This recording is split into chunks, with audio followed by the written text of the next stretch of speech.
हाय, hello friend कशा आहात तुम्ही? आय होप सगळे ठीकच असताल. तर माझ्या कुकिंग चॅनलमध्ये मी तुमचं मनापासून स्वागत करते. रेसिपीला सुरुवात कर.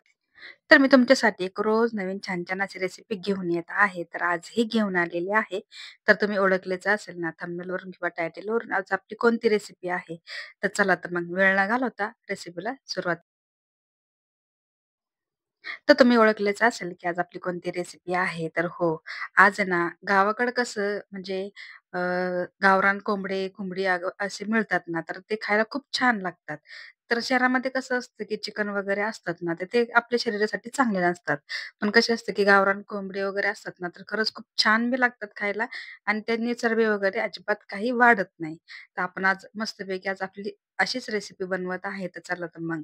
तर तुम्ही इथं पाहिलं असेल ज्या तव्यामध्ये आपण खोबरं भाजले ना, त्याच तव्यामध्ये आधी मी काय केले, भाकरी करून घेतल्यात आणि त्याच्यावरतीच काय केले, एक खोबऱ्याचा तुकडा घेतलाय आणि ते कट करून तर आपण इथं काय केले, खोबऱ्याचा तुकडा घेतलाय, लाईट गोल्डन होईपर्यंत ना तेलामध्ये परतून घेतले आणि त्याच्यासोबतच 2 कांदे चिरून घेतले आणि त्याला पण लाईट गोल्डन होईपर्यंत तेलामध्ये परतून घेतल्याच्या नंतर मिक्सर आपल्या मसाला आहे, तर बारीक करून घेतलेला आहे. आणि मसाला कशा पद्धतीने मी मिक्सरमध्ये बारीक केलाय ते पण तुम्हाला दाखवलेलं आहे. आता हे बघा गावरान कोंबडी. आता हे गावरान कोंबडीमध्ये ना ही अंडी खूप छान निघाल्यात. म्हणजे कसं असतं, की अंडी ह्याच्यामध्ये ना खूप सुंदर लागतात खायला आणि तुम्ही पाहू शकता, की गावरान कोंबडी म्हणजे सहसा कसं असतं, की खेड्यागावातच मिळतात. तर खूप छान लागते खायला कारण बॉयलरपेक्षा ना गावरान पद्धतीचं ना खूप छान लागतं. आता हे आपण जे रस्सा बनवतोय ना, तर गावरान पद्धतीचा आहे बरं का. अजिबात ते म्हणजे जेणेकरून जसा रस्सा बनवतात ना गावठी ठिकाणी, तशा पद्धतीने तुम्ही तर पाहिलं असेल. आपण काय केले, गॅसचा फ्लेम चालू केल्याच्या नंतर कुकर ठेवलाय. कुकरमध्ये ना 1 ते 1.5 चमचे तर मी तेल घेतले. कारण तेल पण जास्त का नाही घ्यायचं, की गावरान कोंबडीला ना खूप असं चरबी निघते, तरी निघते. म्हणजे तेल खूप सुटतं. जसं काही बॉयलर चिकनला अजिबात निघत नाही तशा पद्धतीने. तर तेलाचं प्रमाण इथं कमी करायचं. तुम्ही तर पाहिलं असेल, की 1-1 चमचा सॉरी अर्धा-अर्धा चमचा तुम्ही काय केले, आलं लसणाची पेस्ट घेतली, ठीक आहे. आणि त्याच्यामध्येच आहे ना 1 ते 1.5 चमचा हळद घेतली. 1 ते 1.5 चमचे तर मी घेतलाय धना पावडर आणि त्याच्यासोबत चवीपुरतं मीठ. आता आपण काय करायचंय, तर आपण त्याच मसाल्यामध्ये आहे ना, आता आपण काय केले, जे चिकन आहे ना, तर 3 ते 4 पाण्याने ते धुवून घेतले. जोपर्यंत मी धुत होते, तोपर्यंत त्या चिकनचं ना पूर्ण अशी तरी निघत होती. म्हणजे पूर्ण तेल सुटत होतं. ते इतकं ते तरीबाज असतं. तर आपण इथं पाहू शकता. त्यात आपण काय केलं 3 ते 4 पाण्याने ना, जी गावरान मुर्गी आहे ना, तिथं आपण काय केलं धुवून घेतली आणि आता त्याला आपण काय केलं मसाल्यामध्ये ॲड केले. एकसारखं मिक्सर करून घेतले आणि त्याच्यामध्ये ना पाणी ॲड केले. मी आता पाणी कोमट पण घेऊ शकता किंवा थंड टाकलंही काही हरकत नाही. आता इथं मी काय केले, जवळपास 1 तांब्या इथं पाणी टाकले आणि त्याच्यामध्ये ना आपण काय केले 7 ते 8 शिट्ट्या घ्याव्या लागतात. कारण आता आपण भाजी बनवणार आहे, तर त्यासाठी आपल्याला लागणार आहे पातेलं. तर तुम्ही इथं पाहिलं असेल, की पातेलं इथं घेतलेलं आहे आणि पातेल्यामध्ये ना जवळपास ते 3 ते 4 चमचे ते मी तेल घेतले आणि त्या तेलामध्ये ना जे आपण मसाला काही वाटलेला आहे ना, ते इथे मी ॲड केलाय. आता त्याच्यासोबतच आता आणखीन काय करायचं, आपण आधी काय केले, ज्यावेळेस मुर्गा जे आहे ना, तर त्याला फ्राय करण्याच्या अगोदर आपण काय केलंय, थोडं-थोडं आलं लसणाची पेस्ट ॲड केली ना, आताही आपण तसंच करणार आहोत. आलं लसणाची पेस्ट इथे मी घेतलेली आहे अर्धा-अर्धा चमचा. आता हे काय करायचं माहिती का? चांगल्यापैकी मिश्रण एकसारखं तळून घ्यायचे आणि नंतर आपण बेसिक मसाले जे आहे आपण दरवेळेस आणि हा आहे आपला घरचा मसाला, झणझणीत घरचा मसाला. ते मी इथे केलाय 1 चमचा. कारण मसाला खूप तिखट आहे, तर त्याची क्वांटिटी व्यवस्थित टाकली. आता ह्याच्यामध्ये मी काय केले, 1 ते 1.5 चमचे ते मी घेतलेला आहे चिकन मसाला आणि त्याच्यासोबतच आपण काय करणार आहोत, 1 ते 1.5 चमचे ते घेणार आहोत मटण मसाला.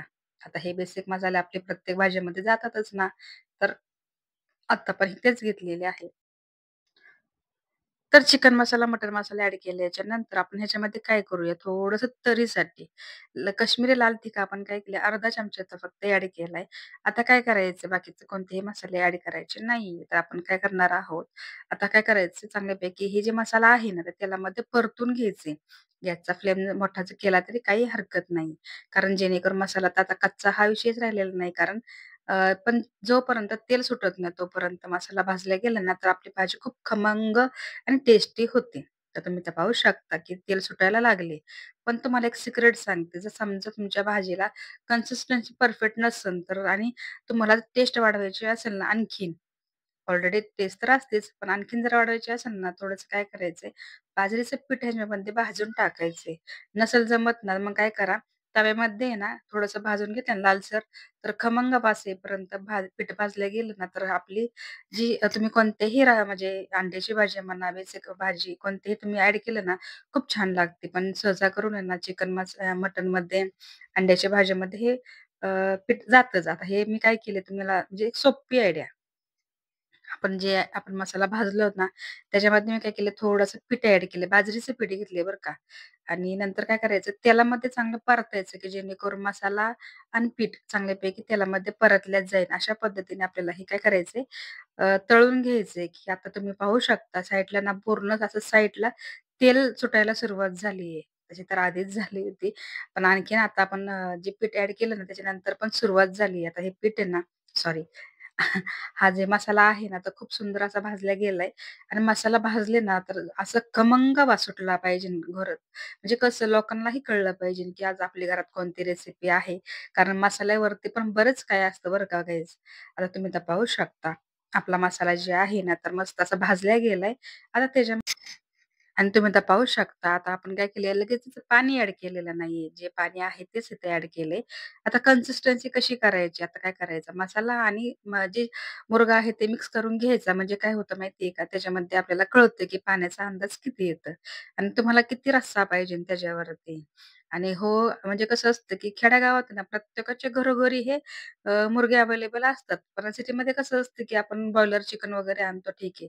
पण सगळ्यात टेस्ट जर तुम्हाला महत्त्वाची असेल ना, जर खाण्याची कळत असेल ना, तर मुर्गा खा.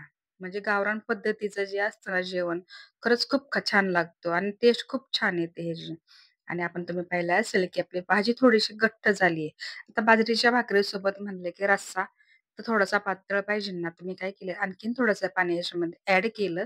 पाहिलं आधी किती पाणी लागते, त्याच्या हिशोबाने मी पाणी ॲड केलं. तर तुम्ही आता पाहू शकता चवीपुरतं मीठ पण ॲड केलेलं आहे. थोडंफार कमी पडतं पाणी ॲड केल्याच्या नंतर. आता ह्याच्यामध्ये आपण काय केलंय उकळी यायला सुरुवात झाली आणि कोथिंबीर जी आहे तर चिरून घेतली स्वच्छ धुतल्याच्या नंतर आपल्या भाजीमध्ये ॲड केली आणि फायनली आहे ना, तर गावरान मुर्गा तडका आणि मस्त असं झालेलं आहे. तर तुम्हाला ही रेसिपी कशी वाटली?